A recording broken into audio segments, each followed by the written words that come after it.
I'm here with Rob Birse from the Kellogg Company for our Backstage interview series. Welcome, Rob. Thank you very much. Good to be here. It's a pleasure to have you. So let's dive right in. You are the master of the world of analytics, data, e-commerce. I'd love to get your thoughts on where we are as an industry when it comes to data science, machine learning, artificial intelligence technologies. These are obviously really big topics and buzzwords, especially with sort of the latest developments in AI with things like DALL-E or ChatGPT that have come up in conversation a lot lately. I'd love to get your thoughts on where we are as an industry and how and where we might see these technologies being applied in new and different ways. Well, we're very much in an embryonic stage, especially around the use and execution of AI within our business functions. And that's because we have a very disparate array of data sources. And so data transformation and data consumption into AI is the first challenge we're facing. And I think it's quite unique to our industry, the sheer diversity and array of data that we're handling. So that's the first challenge. Now, there is obviously machine learning tools that help you do that. And it's about embedding that process into the way that we work today and the way that we look at what we're driving from data. You've always heard data to action, data to insight. We want to get to data to conclusion because that opens another door for AI to act. AI is not very good with something that's potentially debatable. So a conclusion, which is more binary, it's a yes or a no, the AI is very good at taking care of that. So that's what we need to get to. Now, the industry is very focused and very enamored with AI, whether it's, the chat or whether it's, creative, works that can be produced much quicker. But there's a lot of fundamentals to be put in place, and we can't just walk away from the fundamentals. And so that's a key cornerstone of anybody to think about in this period.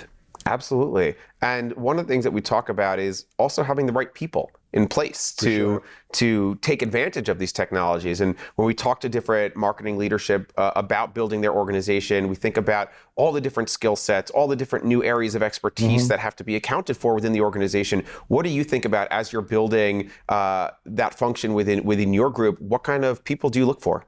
Yeah, that's a great question, because what I observe is that across the company and across the industry, we associate data science with a particular role. Now, data science is different across the different stages of our engagement.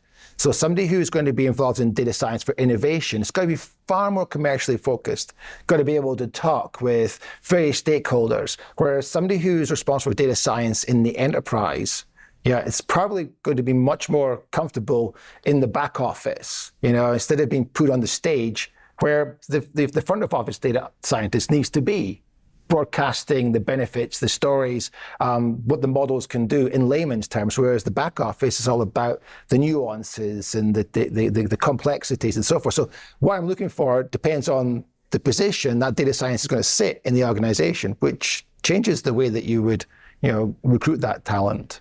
Absolutely. A challenge for you, but lots of opportunity there as well. Yeah, and data scientists have come from data engineering, or they've come from a perspective through university, and they may not have had the view of the commercial world in the same way that a marketer would. Yet they need to, if that's the way they want to pursue their career, because there is a commercial view of data science that can lead to many more career opportunities, and career planning for data scientists has been a challenge. That's why talent retention is a current problem in the industry, because there's no natural progression because we put them in a box, and that's got to change. So what does that progression look like for you? I don't want to put you on the spot, but I'm curious, how do you we talk a lot about growing and cultivating and upskilling, and I know that's important at Kellogg. What does that look like for the data world? Yeah, I think first of all, you've got to be intentional about creating a path for our talent to prosper. And so we're starting that process today. So you can see somebody moving from data engineering into data science, and then leading data science, and then potentially going over to a commercial position, which we would call like a domain leader, who sets in motion the identification of problems and then uses machine learning, data and technology to solve the problem, and then the team around them builds that solution. So that's a nice progression where you're moving into a leadership position, but still keeping that data science pedigree, as a part of a means to talk to the subject and the solution that you're bringing to bear. Sure. No, and I love that you're thinking through that, because you want to make sure that as you're bringing new people into the organization, they have that trajectory that they know that they can grow and develop. So that's Absolutely. really important. Absolutely. So let's shift gears for a second, talk about e-commerce. It's always funny because to me, e-commerce, it's obviously an industry term that we use, but when I go buy something online, I'm just shopping. I'm not doing an e-commerce, right? Especially as you're talking about, newer consumers, it's innate in their behaviors. It's not a new thing for them. So I'm curious, what are you seeing in terms of, trends or developments within the e-commerce landscape for you and for your work at Kellogg's? Yeah, it's interesting because my favorite subject is B2B e-commerce, but it's also blurring with D2C. The way that technology was set up in the first place, you either went down one path or the other, and they really didn't converge. And I see the technology companies, that prosper in the e-commerce space, starting to think about what does a joint platform look like, where you get the best of functionality for both, but two different experiences. So we talk about, you've heard it many, many times, just because you're at work, your e-commerce experience should be as good as, if not better than, the experience you have outside of work, where it is first class. Yeah. So it's leveling the playing field there. I think that's what we're waiting to see happen. And then making that experience more intuitive, making it more stimulating. E-commerce is no longer about the order, in my opinion. It's about the data that supports the decisions that you're making around that order. What am I missing? What should I have done? What should I buy? What goes with this? What's better? What's more affordable? What can I do that's not available in stock today that I can buy alternatively? Where is all that rich information? It's got to be served differently and more intuitively. That's why I think the narrative science plays a big role in that experience. We talk about artificial intelligence and chat.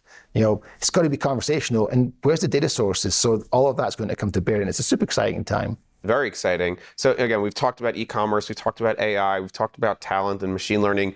Are there any other trends? I mean, this is January of 2023, and trends are the big conversation that, what's top of mind for you as we're planning for the year? Are there any trends that you're looking at, not necessarily that might impact your work tomorrow, but that you're thinking about and keeping your eye on? There's two. I'm very enamored with narrative science. It takes all the mystery out of the insights that the data is curating. If you've developed an insight, it's open to interpretation. And we talked about that earlier. But narrative science can actually communicate to you what you must do with that data. Here's 3 steps, Rob. 1, 2, and 3. If you haven't done 1, don't move to 2. Do 1 first. And it's a narration, so it's a reminder. It's easy to consume. You don't have to look at a report or a dashboard. It's very intuitive. The second thing is I'm absolutely enamored by facial recognition, but mapping. We need to get past this barrier, which is about privacy, which is absolutely right. So by just digitally mapping your face, and reading the binary signals of your nods, your smiles, your furrowed brow, your expressions, and converting that into binary and interpreting that as a sentiment analysis against your reaction to an idea, just opens up the world to a broad spectrum of insights, and it becomes dynamic. We can get it this afternoon. We don't have to wait 3 months to form a panel and get the research. That's a game changer, and it's imminent. We're hopefully going to bring some solution to market this year that will use that technology. Very cool. I'm very excited to see what that looks like when it happens. So I'll be watching. Fantastic. All right. Well, thank you so much, Rob, for joining us here at Brand Innovators. Thank you for speaking on our stage and talking with me here and just sharing with our community. It's been a pleasure having you. My pleasure to be here. All right. Well, we hope to see you again soon. For sure. All right. Wonderful. Thank you so much. Thank you.